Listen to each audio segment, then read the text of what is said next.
नमस्कार दोस्तों, आशा करता हूँ आप सब लोग अच्छे होंगे। मेरा नाम है नवीन जोशी और स्वागत करता हूँ आप सबका एक बार से फिर से शिक्षा के इस ऑनलाइन प्लेटफॉर्म में, जहाँ से हम डिस्कस करेंगे सिंधु घाटी सभ्यता part two for the reason कि हमने जो लास्ट टाइम वीडियो थोड़ा लंबा होने की वजह से हमने इसको दो भाग में पढ़ने का सोचा। तो लास्ट पार्ट की अगर बात करें पार्ट वन की, तो उसमें हमने डिस्कस किया था बेसिकली सिंधु घाटी सभ्यता के नामकरण की। जो फर्स्ट टॉपिक हमने देखा था उसमें कि क्या क्या इसको नाम दिए गए थे सिंधु घाटी सभ्यता को, तो हमने देखा उसमें इसको हड़प्पा, इसके अलावा उसको कांस्ययुगीन सभ्यता और फर्स्ट नगरीय सभ्यता नाम जो है सिंधु घाटी सभ्यता के अन्य नाम दिए गए थे। तो थोड़ा बहुत रिवीजन हम कर लेते हैं उसका, ताकि हम यहाँ कनेक्ट कर पाएँ और फिर उसके बाद हम यहाँ के मुख्य नगरों को देखेंगे। तो इसके बाद जो दूसरा टॉपिक हमने वहाँ पर डिस्कस किया था वो था इसका टाइमलाइन का, कि कब से कब तक जो है सिंधु सभ्यता अस्तित्व में रही। तो हमने देखा कि जो सर्वमान्य काल है 2500 ईसा पूर्व से 1750 ईसी तक इसको एक सर्वमान्य काल इसका लिया गया था, अर्थात इस समय तक सिंधु घाटी सभ्यता अपने अस्तित्व में रही, अच्छे विकसित और जो है फलती फूलती अवस्था में इस समय तक हमें देखने को मिलती थी। नेक्स्ट जो हमने बात की थी इसके भौगोलिक विस्तार की, कि कहाँ से कहाँ तक इस सभ्यता का विस्तार था। तो इसमें हमने देखा था कि भारत के अलावा पाकिस्तान और अफगानिस्तान तक इस सभ्यता का विस्तार हमें देखने को मिलता है, और इसके अधिकतर शहर हमें पाकिस्तान और भारत में जो है देखने को मिलते हैं। और इसके बाद बात करें तो इसका उत्तर दक्षिण विस्तार, पूर्व पश्चिम विस्तार भी हमने देखा था, और इसका एरिया लगभग 13 लाख वर्ग किलोमीटर तक जानने को मिलता है, जो कि इसके समकालीन सभ्यताओं से काफ़ी हद तक बड़ा था। और इसमें हमने देखा था कि जो संपूर्ण सभ्यता थी ये त्रिभुजाकार रूप में फैली हुई थी। और बात करें तो यहाँ पर हमें पूर्व में आलमगीरपुर यूपी में, और उत्तर में मांडा, दक्षिण में दैमाबाद और पश्चिम में सुतकांगेडोर, जो इसके सीमावर्ती गांव या नगर थे, उनको भी हमने डिस्कस किया था। और जो लास्ट पॉइंट हमने देखा था, जो लास्ट टॉपिक उस दिन हमने देखा था लास्ट वीडियो में, तो उसमें हमने डिस्कस किया था कि इस सभ्यता की जो नगर संरचना थी, क्या उसकी स्पेशलिटीज़ थी, क्या क्या उस सभ्यता में जो नगर बने थे उनकी क्या विशेषताएं थी। अगर उनमें से कुछ की चर्चा यहाँ पर की जाए तो हम देखते हैं कि ये जो नगर था इसमें रोड्स जो बनी थी एक दूसरे को समकोण पर कट करती थी, और नगर देखने में ग्रिड सिस्टम से बने हुए नगर थे। और अगर नेक्स्ट बात करें तो जो यहाँ पर घर बने थे उनमें हमें प्रत्येक घर में कुएं और रसोई घर के साक्ष्य देखने को मिलते हैं, अन्नागार देखने को मिलते हैं, ग्रेनरीज वगैरह। और इसके बाद हम डिस्कस करें तो पूरा जो शहर है, मैक्सिमम शहर जो है दो पार्ट में ये बटे हुए थे, दो भागों में ये बटे हुए थे, जिनमें ऊपरी और निम्न स्तर के दो नगर थे। अगर बात करें ऊपरी नगर की, तो यहाँ पर हमने देखा था कि उच्च वर्ग या व्यापारी वर्ग या जो शासक वर्ग था वो यहाँ पर निवास करता हुआ दिखता है। और दक्षिण ये जो निचला शहर है ये आकार में बड़ा था, और यहाँ पर आम आदमी जैसे श्रमिक, व्यापारी, ये लोग जो है यहाँ पर हमें मिलते थे। और एक महत्वपूर्ण बात ये थी कि जो सभी महत्वपूर्ण जो नगर हैं हड़प्पाकालीन, इनके खिड़की और दरवाजे मुख्य सड़क की ओर ना खुलकर गलियों की तरफ खुलते थे। बस इसका एक जो ये एक्सेप्शन है लोथल एक एकमात्र ऐसा नगर है जो कि गुजरात में हमें देखने को मिलेगा, जिसके खिड़की और दरवाजे मुख्य सड़क की तरफ खुलते थे, जबकि अन्य जो शहर थे इस समय के इनके समकालीन, उनके जो दरवाजे थे वह जो है गलियों की तरफ खुलते थे। तो ये हमने कुछ लास्ट वीडियो को रिकॉल किया, और आज हम देखेंगे इन शहरों को वन बाय वन देखने की कोशिश करते हैं, और देखते हैं कि यहाँ पर खुदाई के दौरान हमें कौन कौन से साक्ष्य मिलते हैं, कहाँ पर इनकी वर्तमान स्थिति है। और शुरू करते हैं आज का टॉपिक। तो सबसे पहले हम देखेंगे हड़प्पा को। अगर बात की जाए हड़प्पा नगर की, तो हमें देखने को मिलेगा कि हड़प्पा जो नगर था वह रावी नदी के बाएं तट पर था, और इसकी खोज सर्वप्रथम दयाराम साहनी द्वारा 1921 में की गई थी। और इसके जो महत्वपूर्ण साक्ष्य हैं उनकी अगर बात करें तो यहाँ पर हमें देखने को मिलेगा कांसे का दर्पण। कांसे का दर्पण के साथ साथ हमें यहाँ पर सूरमा लगाने के लिए एक स्टिक भी देखने को मिलती है, अर्थात सूरमा लगाने के लिए जो सलाई प्रयोग होती थी वह भी हमें यहाँ पर देखने को मिलेगी। नेक्स्ट जो यहाँ पर अवशेष है वो है समाधान पेटी का। और अगर इनमें बात करें जो समाधान के लिए जो गड्ढे बने हुए थे, तो इनमें हमें ईंटें लगाने का प्रमाण भी देखने को मिलता है। जो नेक्स्ट चीज मिली है वह है शंख का बना बैल। इसके बाद गेहूं और जौ के दाने, स्वास्तिक और चक्र के अवशेष भी यहाँ से मिले हैं। इसके बाद जो इम्पोर्टेंट चीजें एक दो और हैं, उनको अगर हम देखें तो यहाँ से हमें कब्रिस्तान R37 के अवशेष, कब्रिस्तान R37, और इसके बाद की बात करें तो स्त्री के गर्भ से निकलता एक पौधा यहाँ पर हमें देखने को मिलता है, अर्थात एक ऐसी एक मूर्ति मिली है जिसमें ये सब पिक्चर बना हुआ ऐसा दिखता है। अगर इसकी बात करें तो हड़प्पा वासी इसको उर्वरता की देवी मानते थे। और अगर इसकी तुलना की जाए, इसकी अगर तुलना की जाए तो मिस्र की जो नील नदी की देवी थी आइसिस से इसकी तुलना की जाती है, इस उर्वरता की देवी की। तो ये हमारे पास हड़प्पा के खुदाई के दौरान जो साक्ष्य मिले हैं उनकी कुछ जानकारी मिली। इसके बाद अब हम बात करें तो आगे बढ़ेंगे मोहनजोदड़ो की तरफ। मोहनजोदड़ो को देखें तो हमें देखने को मिलता है मोहनजोदड़ो सिंधु नदी के तट पर था और जिसकी खोज राखालदास बनर्जी द्वारा 1922 में की गई थी। अब बात करें इसकी वर्तमान स्थिति की तो यह हमें वर्तमान में पाकिस्तान के लरकाना जिले में सिंधु नदी के तट पर ये देखने को मिलेगा, अर्थात इसकी प्रेजेंट लोकेशन भी पाकिस्तान में ही हमें देखने को मिलती है। बात करें यहाँ पर जो साक्ष्य हमें खुदाई के दौरान मिले हैं उनकी, तो सबसे पहले हम देख पाते हैं यहाँ पर मातृ देवी की मूर्ति मिली है। दूसरी बात करें तो कांसे की बनी नर्तकी की मूर्ति मिली है।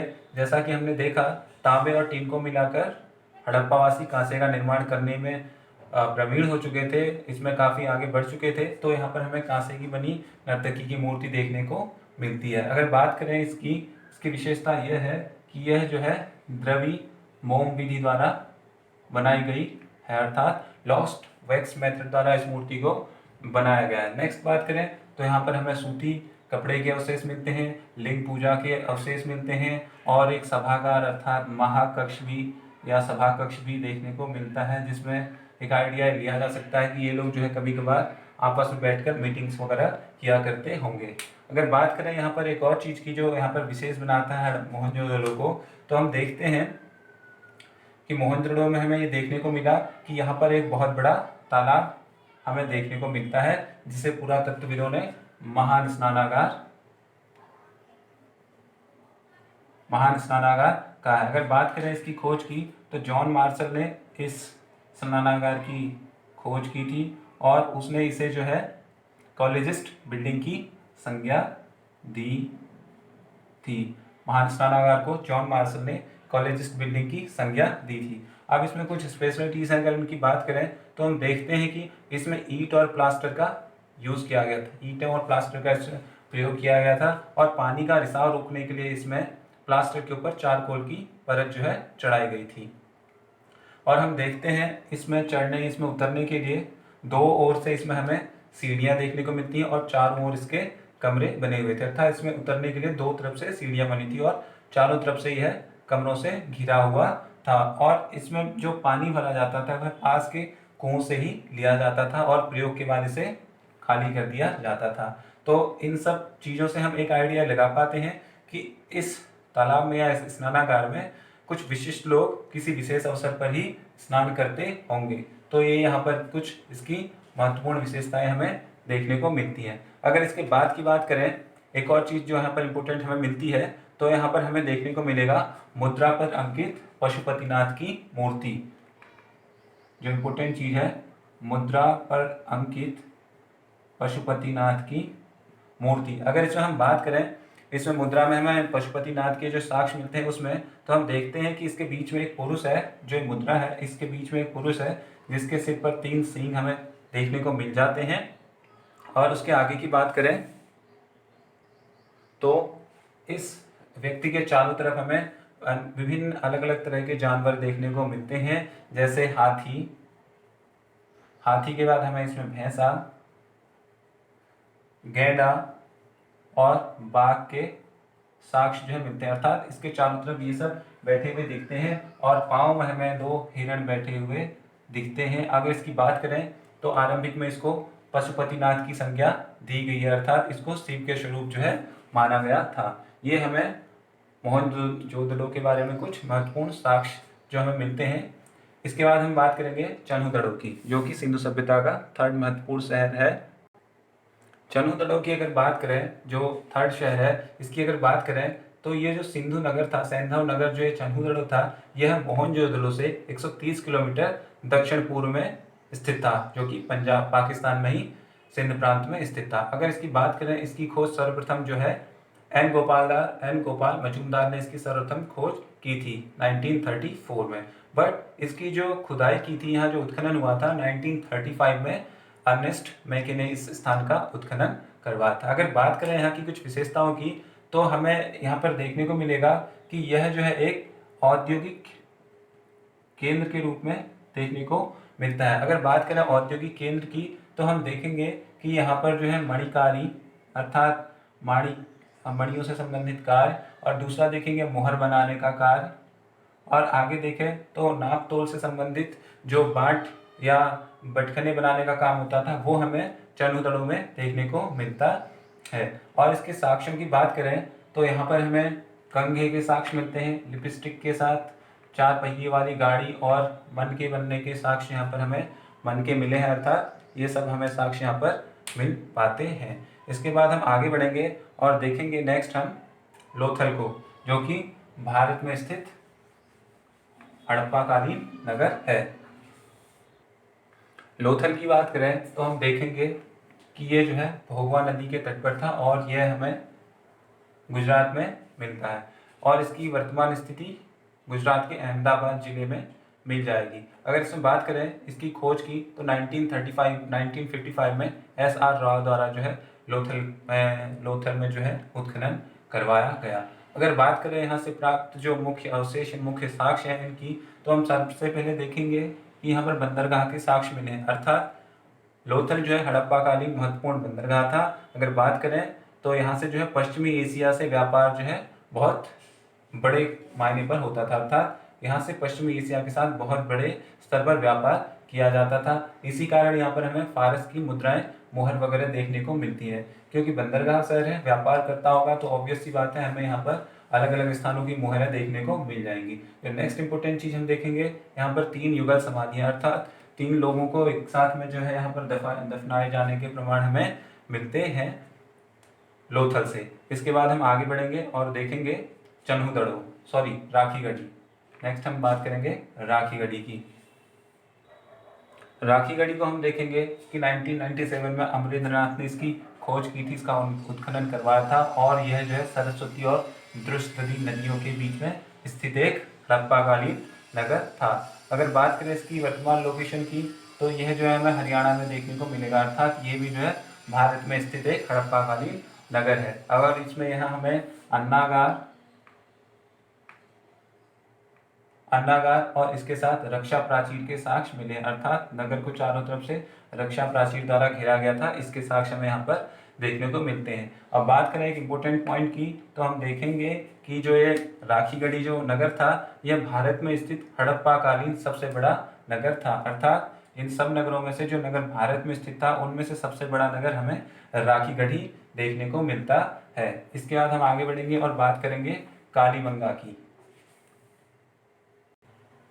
अगर बात करें कालीबंगा की, तो हम देखेंगे कि यह जो है घग्गर नदी के तट पर था, और 1951 में इसकी खोज अमलानंद घोष द्वारा की गई थी, और इसमें जो उत्खनन कराया था, जो व्यापक स्तर पर इस स्थान का उत्खनन कराया गया था, वह जो है बीबी लाल और बी के थापर द्वारा इस स्थान का व्यापक स्तर पर उत्खनन करवाया गया था। और यहाँ पर जो हमें अवशेष मिलते हैं, जो साक्ष्य मिलते हैं, उनमें हमें 7 अग्निवेदिकाएं मिलती हैं, जो कि आयताकार फॉर्म में थी, आयताकार अग्निवेदिकाएं मिलती हैं। दूसरा है हमें यहाँ पर जुते हुए खेतों के साक्ष्य मिलते हैं, और जो नेक्स्ट चीज है हमें यहाँ पर कांच और मिट्टी की चूड़ियाँ मिलती हैं। अगर इस शब्द का शाब्दिक अर्थ निकालें, तो इसका अर्थ भी हमें मिलेगा कि काले रंग की चूड़ियाँ। इस शब्द का शाब्दिक अर्थ ये हमें जानने को मिलता है। इसकी अगर लोकेशन की बात की जाए, तो ये हमें राजस्थान में देखने को मिलेगा, राजस्थान में है कालीबंगा स्थित। और हड़प्पाकालीन जो नगर कालीबंगा है, यहाँ से हम देखेंगे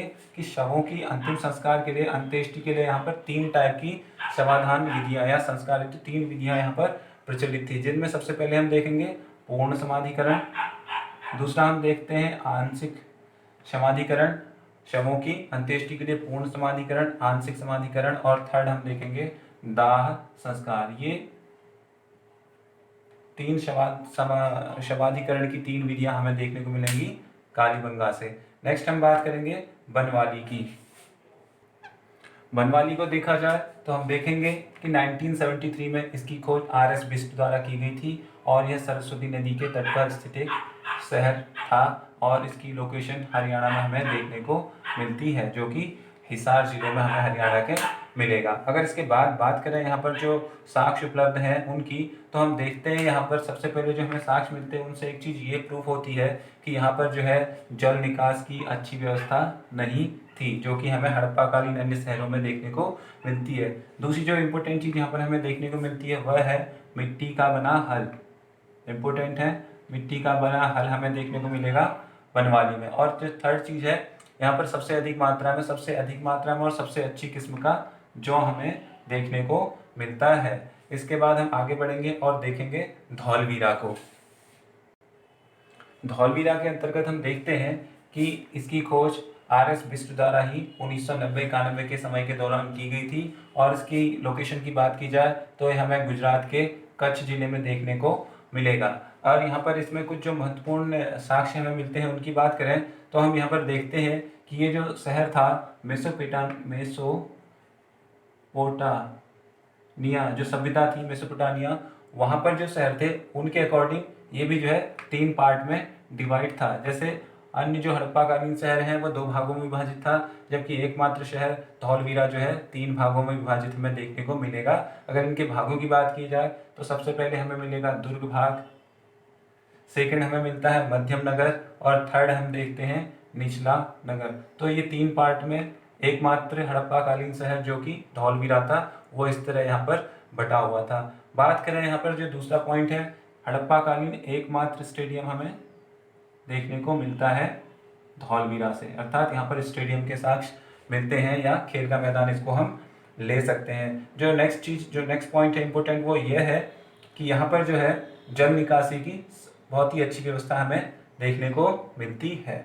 ये हमने कुछ जानकारी ली धौलवीरा के बारे में। नेक्स्ट हम बात करेंगे रोपड़ के बारे में। अगर बात करें रोपड़ की तो यह जो है सतलज नदी के किनारे, जैसे कि यहाँ पर विजिबल है, सतलज नदी के किनारे है और इसकी खोज यज्ञदत्त शर्मा द्वारा 1953 में की गई थी। और रोपड़ का जो आधुनिक नाम है वह जो है हमें देखने को मिलेगा रूपनगर और इसकी हम लोकेशन देखें तो ये हमें मिलेगा पंजाब में। और यहाँ से एक इम्पोर्टेंट चीज़ जो हमें देखने को मिलेगी वो ये है कि यहाँ पर मालिक के साथ कुत्ते के समाधान के साक्ष्य यहाँ पर हमें देखने को मिलते हैं, अर्थात मालिक के साथ कुत्ते को दफनाने के साक्ष्य हमें देखने को मिलेंगे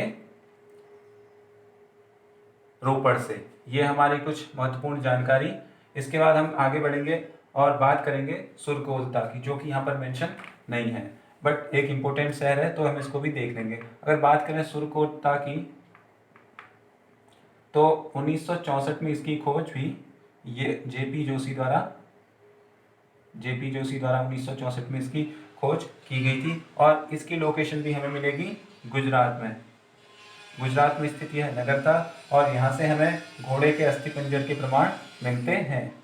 तो एकमात्र शहर जहाँ हमें अभी तक घोड़े की उपस्थिति का प्रमाण मिलने का कुछ साक्ष्य मिला है, घोड़े के अस्थिपंजर हमें देखने को मिलेंगे गुजरात के सुरकोतला नामक स्थान से। ये हमने कुछ महत्वपूर्ण हड़प्पाकालीन नगरों की चर्चा की। इसके बाद हम आगे बढ़ेंगे और बात करते हैं हड़प्पाकालीन लिपि की, कि क्या उस समय की लिपि थी, कैसे उसका प्रचलन चलता था, कैसी लिपि थी। अगर बात करें हड़प्पाई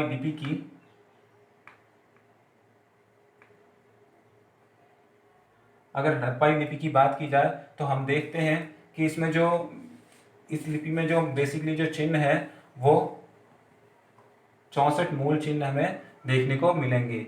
ये हमें देखेंगे कि ये जो 64 चिन्ह हैं ये या तो ये सेल खड़ी की आयताकार मोहरों में हमें देखने को मिलेंगे या जो है तांबे की गुटिकाओं में हमें देखने को मिलते हैं, अर्थात इन चीज़ों पर ये चिन्ह अंकित देखने को हमें मिलते हैं। अगर इसके साक्ष्य की बात करें, जैसे कि मैंने लास्ट वीडियो में भी बताया था कि 1853 में इसका सर्वप्रथम साक्ष्य कनिंघम को देखने को मिला था, जो कि उसको एक मुहर मिला था और उसमें 5 और 6 ऐसे ही चित्र कुछ अंकित थे बट उसका अर्थ वह समझ नहीं पाया था। बट लेटर ऑन 1921 में जब हड़प्पा की खोज शुरू हुई, हड़प्पा इस सभ्यता का पता चला, तो 1923 के आसपास में इसके जो संपूर्ण चिन्ह है वह हमारे सामने प्रस्तुत हुए। बट आज की डेट तक भी ये जो सभी चिन्ह हैं इनको हम रीड नहीं कर पाए हैं, अर्थात इनको हम अभी तक नहीं समझ पाए हैं। अब जो नेक्स्ट इंपॉर्टेंट पॉइंट है उसको हम देखें तो हम देखते हैं जो इसकी लिपि है उसको पिक्टोग्राफ या जो है वह चित्रात्मक लिपि थी, अर्थात चित्रों के माध्यम से अपनी बातों को समझाया जाता था। और इनकी बात करें तो यह जो है दाएं से बाईं ओर यह जो है लिपि लिखी जाती थी और इस पद्धति को हम कहते हैं बूस्ट्रोफिडन। अगर इसकी बात की जाए बूस्ट्रोफिडन, इस दाएं से बाईं ओर लिखने की इस पद्धति को बूस्ट्रोफिडन कहा जाता है। और लास्ट पॉइंट इस लिपि के बारे में हमें ये देखने को मिलता है कि इस लिपि में जो सर्वाधिक चिन्ह है वह यू आकार के या जो है मछली के आकार के चिन्ह हमें प्राप्त होते हैं। ये कुछ पॉइंट हड़प्पाई लिपि के संदर्भ में जो कि हमने देखे। इसके बाद आगे बढ़ेंगे और देखेंगे हड़प्पा कालीन सामाजिक जीवन। अगर सामाजिक जीवन की बात करें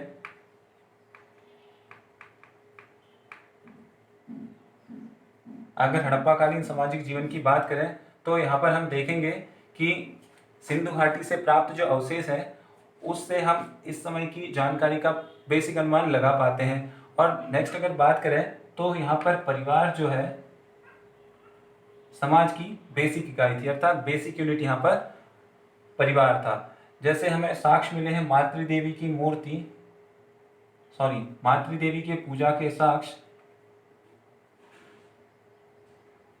मातृदेवी की पूजा के साक्ष्य और मोहरों पर अंकित अनेक चित्र जो हमें इस तरफ की ओर ध्यान आकर्षित करते हैं कि हड़प्पा सभ्यता जो है मातृसत्तात्मक रही होगी, इनसे पता चलता है। और बात करें यहाँ पर हड़प्पावासी में जो अनेक जो प्रजातियां थी, यहाँ पर 4 प्रकार की प्रजातियों के साक्ष्य हमें मिलते हैं, जिनमें भूमध्य सागरीय, इसके बाद हम देखेंगे प्रोटो ऑस्ट्रेलॉइड, और इसके बाद की बात करें तो मंगोलॉइड, और लास्ट है अल्पाइन। तो ये 4 प्रकार की प्रजातियां हमें हड़प्पा सभ्यता में देखने को मिलेंगी। समाज जो है कई वर्गों में विभाजित किया था, जैसे शासक वर्ग, वणिक वर्ग, व्यापारी और पुरोहित वर्ग। ये अलग अलग पार्ट में यहाँ पर समाज में विभाजित देखने को मिलेगा। और अगर बात करें इसके आगे हम देखें तो हम देख पाते हैं कि समाज को जैसे हमने बात की थी कि उच्च वर्ग और निम्न वर्ग, ऊंचाई और निम्न स्थान पर जो है अलग अलग प्रकार के आवास बने थे। उनसे हमें एक आइडिया लग सकता है कि यहाँ पर सामाजिक विषमता विद्यमान थी। इसके बाद आगे देखेंगे हड़प्पा की सामाजिक जीवन में जो कुछ और पॉइंट हम देखेंगे तो हम बात करते हैं कि यहाँ पर जो है ये लोग साज सज्जा में विशेष ध्यान देते थे, अर्थात मेकअप के काफ़ी शौकीन थे। यहाँ पर महिलाओं के साथ साथ पुरुष भी जो है गहने पहनते थे, आभूषण धारण करते थे। और यहाँ से हमें, जैसे कि मैंने बात की, हड़प्पाकालीन स्थलों से हमें दर्पण और इसके बाद मंजूसा, मेकअप किट, इसको हम मान सकते हैं। और नेक्स्ट जो हमें चीज़ मिली है लिपस्टिक, कंघी, ये सब साक्ष्य इस तरफ की ओर आकर्षित करते हैं कि यह जो है हड़प्पावासी साज सज्जा में विशेष ध्यान देते थे। और बात करें इनके वस्त्रों की तो ये लोग सूती वस्त्रों के साथ साथ ऊनी वस्त्र भी धारण करते थे। दोनों प्रकार के वस्त्रों का ये लोग धारण करते थे, सूती प्लस ऊनी। एक मिनट। भोजन की अगर बात की जाए तो हड़प्पावासी मांसाहारी और शाकाहारी दोनों प्रकार का भोजन ये लोग करते थे। मनोरंजन के लिए पासा और चौपड़ ये लोग मनोरंजन के लिए प्रयोग किया करते थे। अंत्येष्टि की जैसे मैंने बात की कि यहाँ पर अंत्येष्टि के लिए पूर्ण समाधिकरण प्रचलित था, जबकि आंशिक समाधिकरण का भी यहाँ पर प्रचलन देखने को मिलता है। ज़्यादातर हमें पूर्ण समाधिकरण यहाँ पर देखने को मिलेगा। और श्रमिकों की जो स्थिति उसके अनुसार हम थोड़ा अध्ययन करें तो हम देख पाते हैं कि यहाँ पर जो है दास प्रथा भी प्रचलित रही होगी, अर्थात श्रमिकों की जो स्थिति थी उससे हमें ये दिखता है कि यहाँ पर दास प्रथा का प्रचलन था। और ये लोगों की बात करें, इन लोगों की, हड़प्पा वासियों की, तो ये लोग जो है व्यापार में ज़्यादा ध्यान देते थे, अर्थात ये लोग शांति प्रिय थे और युद्ध प्रिय नहीं थे, अर्थात ये युद्ध से दूर रहना पसंद करते थे। ये हमने बात की हड़प्पाकालीन सामाजिक जीवन की। और इसके बाद हम देखेंगे और आगे बढ़ेंगे कि इस समय का राजनीतिक जीवन किस तरह का था। राजनीतिक स्थिति या राजनीतिक जीवन की अगर चर्चा करें तो हम देखेंगे कि जो हड़प्पा सभ्यता, सिंधु सभ्यता की लिपि थी उसको हम पढ़ नहीं पाते हैं। तो अगर उसको हम रीड नहीं कर पाते हैं तो इस कारण हम उस समय की राजनीतिक स्थिति का सिर्फ आइडिया ही लगा सकते हैं, अर्थात उसके बीच में कोई कॉन्क्रीट आइडिया हमारे पास नहीं है, बस कुछ अनुमानों के आधार पर ही हम उसको आगे बढ़ा सकते हैं। अगर बात करें तो हम देखेंगे इस राजनीतिक जीवन के अंतर्गत कि यहाँ पर जो है हड़प्पावासी व्यापार की ओर अधिक आकर्षित थे, व्यापार में इनका अधिक ध्यान था। तो माना जा सकता है कि यहाँ पर जो शासन व्यवस्था थी वह जो है वणिक वर्ग या व्यापारियों द्वारा ही देखा जाता होगा, अर्थात या तो वहां पर वणिकों का शासन रहा होगा या वहां पर व्यापारियों का शासन रहा होगा। इसके संदर्भ में अलग अलग विद्वानों के अलग अलग विचार भी हैं। जैसे एल वाथम के अनुसार, एल वाथम का कहना है कि जैसे मेसोपोटामिया जो सभ्यता थी यहाँ पर पुरोहितों का शासन था, तो ऐसे ही जो है हड़प्पा में भी पुरोहितों का ही शासन देखने को मिला होगा। बट इसका एक जो एंटी सेंटेंस हम देखेंगे तो उसमें ये देखता है कि हड़प्पा में कहीं हमें मंदिरों के अवशेष देखने को नहीं मिलते हैं, तो उसमें ये कहा नहीं जा सकता है कि यहाँ पर पुरोहितों ने जो है शासन किया होगा। और जो दूसरा एक विचार आता है आर एस शर्मा का, उनके अनुसार आर एस शर्मा का कहना है कि यहाँ पर वणिकों का शासन रहा होगा। तो ये कुछ विद्वानों के विचार हैं जो कि हड़प्पाकालीन राजनीतिक स्थिति को दर्शाने की कोशिश करते हैं। ये कुछ पॉइंट है। इसके बाद हम बात करेंगे हड़प्पाकालीन आर्थिक जीवन की। क्या इनका आर्थिक जीवन था, कैसे ये लोग अपना कार्य करते थे।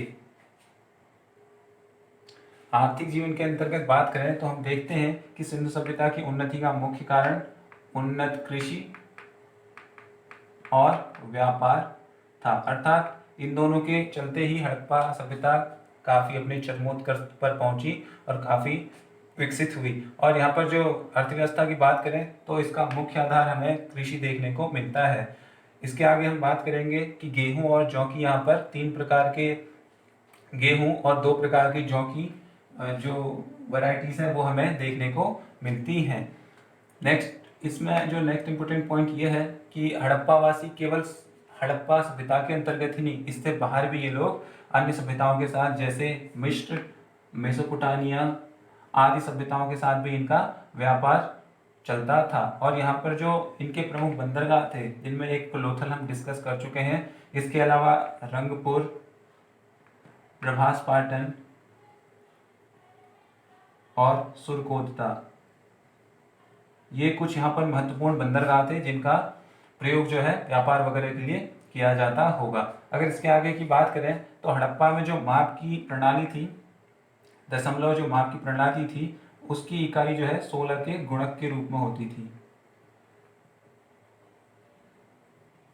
अर्थात 16, 32, 64, अर्थात जो जो नंबर 60 से डिवाइड हो उसके अनुसार इनकी माप की गणना की जाती थी। इसके आगे बात करें तो इन लोगों को जिन फसलों का ज्ञान था उनमें हमें देखने को मिलेंगे गेहूं, जौ, जो कि काफ़ी जगह इसके साक्ष्य मिले हैं। इसके अलावा मटर, तिल, सरसों, इसके अलावा कपास, ये फसलों के साक्ष्य में देखने को मिलते हैं। और जो कपास पैदा करने का श्रेय है वो सबसे पहले सिंधु घाटी सभ्यता के लोगों को ही इसका श्रेय दिया जाता है। और इसी कपास को यूनानियों ने सिंडन नाम दिया था।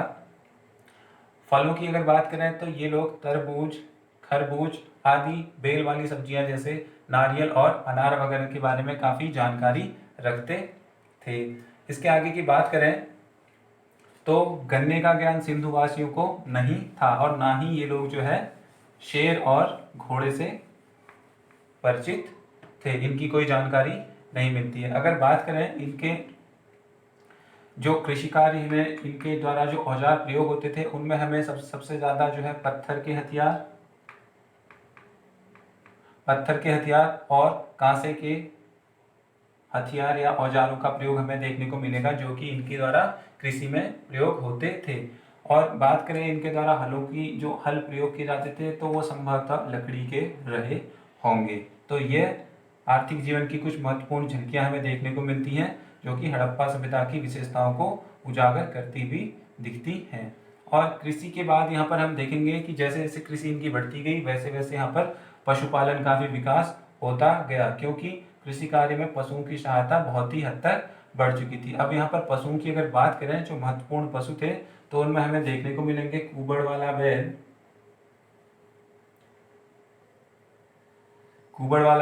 इसके अलावा भेड़ बकरी,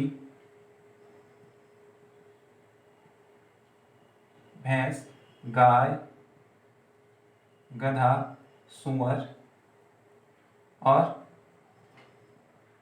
कुत्ते के साक्ष्य यहाँ पर हमें देखने को मिलते हैं। अर्थात ये कुछ महत्वपूर्ण जानवर थे, कुछ पशु थे जिनको जो है हड़प्पा वासियों ने अपने प्रयोग में लिया।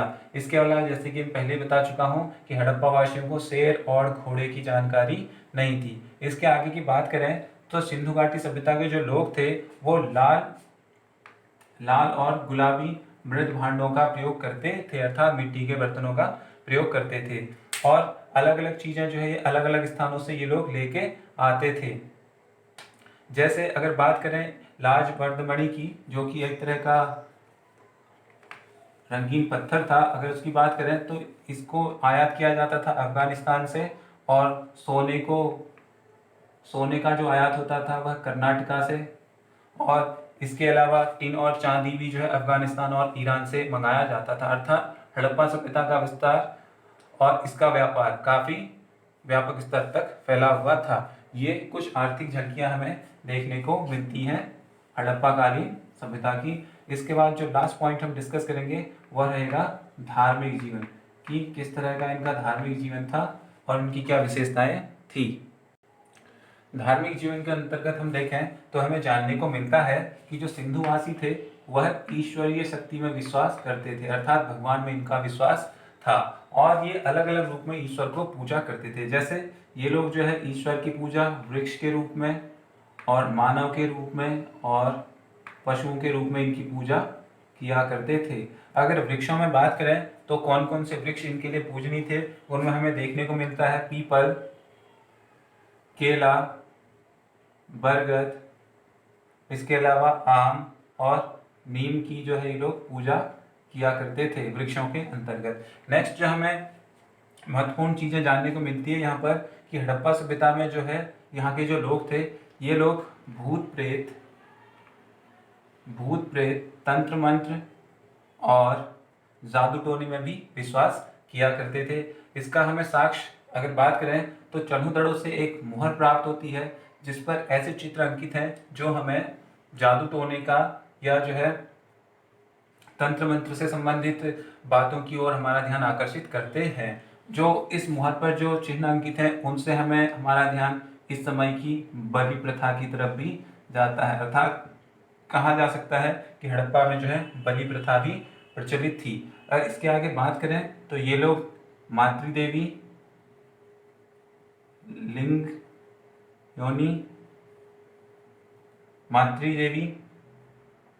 योनि और जो है रुद्र देवता, जिसको अभी मैंने बात किया था कि पशुपतिनाथ, जिसको हमने नाम दिया था, इन सब की पूजा करते थे। इसके अलावा सूर्य देव भी इनके लिए पूजनीय थे, जिसके हमें साक्ष्य मिलते हैं कि मोहनजोदड़ो से जो हमें स्वास्तिक का साक्ष्य मिलता है वो ये प्रमाण देता है कि सूर्य की भी पूजा यहाँ पर की जाती थी। इसके अलावा यहाँ पर हमें जो स्नानागार की हमने बात की थी तो उनसे भी इनकी धार्मिक स्थिति का पता चलता है कि ये लोग कितने धार्मिक रहे होंगे, क्योंकि कुछ विशेष धार्मिक कार्यों के अवसर के तौर पर ही उस स्नानागार का प्रयोग किया जाता था। और जो नेक्स्ट चीज़ है इम्पोर्टेंट, ये लोग जो है पुनर्जन्म में भी विश्वास करते थे।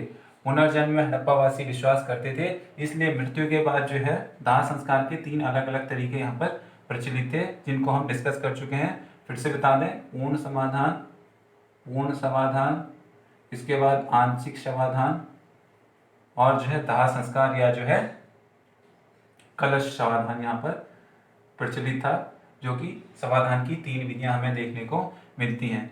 इनके बाद हम देखेंगे कि मूर्ति पूजा का जो प्रारंभ है वह हम सिंधु सभ्यता से ही मानते हैं, अर्थात सिंधु सभ्यता से ही हम मूर्ति पूजा का उद्भव मानते हैं। ये कुछ महत्वपूर्ण जानकारी हड़प्पा के धार्मिक जीवन के संदर्भ में। इसके बाद आगे बढ़ते हैं और देखते हैं कि क्या कारण थे इस सभ्यता के पतन के। अगर इस चीज़ के बारे में बात करें तो हम देख पाते हैं कि जैसे कोई एक कारण हड़प्पा की उत्पत्ति के लिए जिम्मेदार नहीं था, वैसे ही इसकी पतन के लिए भी कोई एक कारण जिम्मेदार नहीं था, कोई एक कारण इसके लिए उत्तरदायी नहीं था। अगर यहाँ पर जो अवशेष मिले हैं इनकी अगर बात की जाए, इनके अध्ययन से हमें पता चलता है कि अपने समय के अपने लास्ट समय में, अब हड़प्पा सभ्यता जब अपने पतन की ओर जा रही थी तो हमें ये पता चलता है कि उस समय यह नगरीय सभ्यता से ग्रामीण सभ्यता की ओर जो है डिक्लाइन करने लगी थी, अर्थात इस सभ्यता का पतन इस तरह से होने लगा था। यह ग्रामीण सभ्यता की ओर अग्रसर हो चुकी थी। और इसके पतन के अगर कारणों की बात की जाए तो इसके पतन के संदर्भ में भी अलग अलग विद्वानों द्वारा अलग अलग मत जो है दिए गए हैं। अगर इनमें से कुछ मतों को हम जानने की कोशिश करें, जो कुछ इंपॉर्टेंट चीज़ें हमें मिलती हैं, तो सर्वप्रथम बाढ़ एक कारण बताया गया है कि बाढ़ के कारण हड़प्पा सभ्यता का अंत हुआ। इस मत को जो सपोर्ट करते हैं उनकी अगर बात करें विद्वानों की, तो मार्शल, मैके और एस.आर. राव के अनुसार हड़प्पा सभ्यता के पतन का कारण जो है बाढ़ रही थी। दूसरा हम देखते हैं आर्यों का आक्रमण। आर्यों का आक्रमण, कुछ विद्वानों के अनुसार आर्यों के आक्रमण के बाद हड़प्पा सभ्यता का पतन हो चुका था। इस मत को जो सपोर्ट करते हैं उनमें हमें मिलते हैं व्हीलर, पिगट। ये जो दो विद्वान हैं इनके अनुसार आर्यों के आक्रमण से जो है हड़प्पा सभ्यता का अंत हुआ। जो नेक्स्ट एक थर्ड जो पॉइंट हमें देखने को मिलता है कि एक समान प्रौद्योगिकी। एक समान प्रौद्योगिकी इस सभ्यता के पतन का कारण बना। उनके तो ए.एल. बासम के अनुसार हड़प्पा सभ्यता अपने प्रारंभिक से अंतिम समय तक एक ही चीज को फॉलो करती रही। उनने अपने जीवन जीने के तरीके, अपने औजारों, हथियारों आदि में कोई विशेष परिवर्तन ना किया। इस कारण जो है वह समय के अनुसार ढल नहीं पाने के कारण सभ्यता पतन की ओर चली गई थी। जो नेक्स्ट चीज आती है उसमें हमें देखने को मिलेगा जलवायु परिवर्तन की। ये लोग जो है जलवायु के अनुसार नहीं ढल पाए। जलवायु परिवर्तन, इस मत का सपोर्ट किया है आर.एल. स्टाइन ने। आर.एल. स्टाइन के अनुसार हड़प्पावासी जलवायु परिवर्तन के विरोध में जो है ढह गए, अर्थात इस सभ्यता का पतन हो गया। नेक्स्ट हम देखते हैं कि भूतात्विक परिवर्तन या जो है जलप्लावन, भूतात्विक परिवर्तन, इसको सपोर्ट करने वाले विद्वानों में हमारे पास मिलेंगे M.R. साहनी। तो ये कुछ विशिष्ट मत हैं जो कहते हैं हड़प्पा सभ्यता के लिए जिम्मेदार कारणों की एक सूची हमें को देते हैं। अगर इसके बाद हम बात करें कि हड़प्पा सभ्यता, सिंधु सभ्यता ने कौन कौन से ऐसे महत्वपूर्ण कार्य किए या कौन कौन से ऐसी अच्छी चीज़ें की जो हम आज भी यूज़ कर सकते हैं, या दूसरे शब्दों में बात करें तो हड़प्पा सभ्यता की अभी तक हमारे लिए क्या देन है। अगर इसकी बात करें तो यहाँ पर बहुत सारी चीज़ें ऐसी हैं जो हमें हड़प्पा सभ्यता से प्राप्त हुई हैं। अगर यहाँ पर बात करें तो इनमें सबसे पहले हमें देखने को मिलेगा दशमलव पर आधारित माप तौल की पद्धति। दशमलव पर आधारित माप तौल की पद्धति हमें हड़प्पा सभ्यता से मिली है। दूसरा नगर नियोजन, जैसे कि मैंने बात की हड़प्पा सभ्यता का जैसा नगर नियोजन इसकी समकालीन संस्कृतियों में कहीं भी देखने को नहीं मिलता, अर्थात ये अपने समय की संस्कृति में सर्वोत्कृष्ट थी। थर्ड हमें यहाँ पर जो इम्पोर्टेंट चीज़ें हम यहाँ से अडॉप्ट करते हैं, जो अडॉप्ट किया है वो ये है, यहाँ पर सड़कों और नालियों की बहुत ही अच्छी जो व्यवस्था थी, सड़कों व नालियों की अच्छी व्यवस्था। यहाँ पर बहुदेववाद, हड़प्पावासी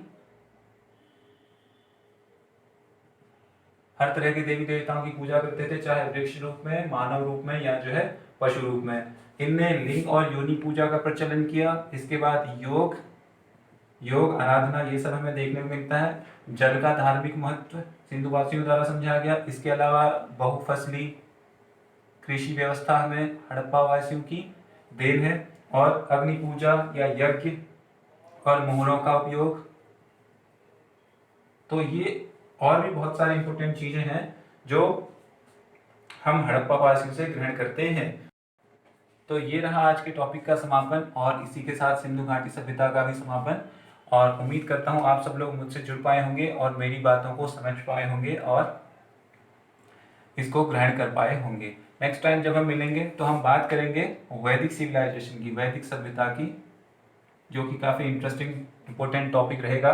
तब तक के लिए थैंक्स फॉर लिसनिंग, और फिर से एक बार आप सबका बहुत बहुत धन्यवाद।